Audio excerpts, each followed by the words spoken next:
প্রিয় দর্শক, আপনাদের দেখাচ্ছি শ্রীমঙ্গল থানা জামে মসজিদের মুয়াজ্জিনকে বিএনপির এক নেতা চর মারার কারণে মুসল্লিরা উত্তেজিত হয়ে গেছেন। আমরা দেখতে পাচ্ছি, এই যে দেখেন মুসল্লিরা তাদের উত্তেজিত ভাব। মুজাহিদ ভাই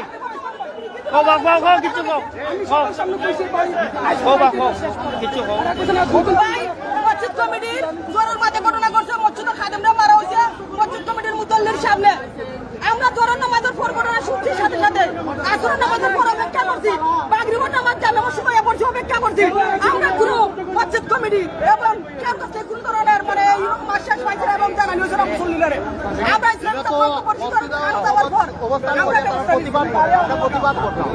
দর্শক, আপনাদের দেখাচ্ছিলাম যে মুসল্লিরা তারা উত্তেজিত হয়ে গেছেন আজকের এই মুয়াজ্জিনকে সেই লাঞ্ছিত ঘটার কারণে। এই দেখেন অনেক মসজিদের ভিতরে, শ্রীমঙ্গল থানা জামে মসজিদের ভিতরে আপনাদের দেখাচ্ছি।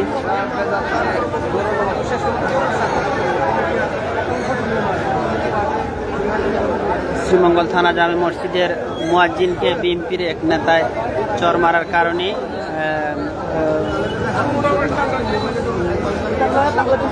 শ্রীমঙ্গল থানা জামে মসজিদের যে মুসল্লিরা তারা উত্তেজিত হয়েছে। এক পর্যায়ে সেই নেতার প্রকাশ্যে তার শাস্তি দাবি করেছে। তারই প্রতিবাদে মুসল্লিরা প্রতিবাদ করছে শ্রীমঙ্গল থানা জামে মসজিদে। আপনাদের দেখাচ্ছি।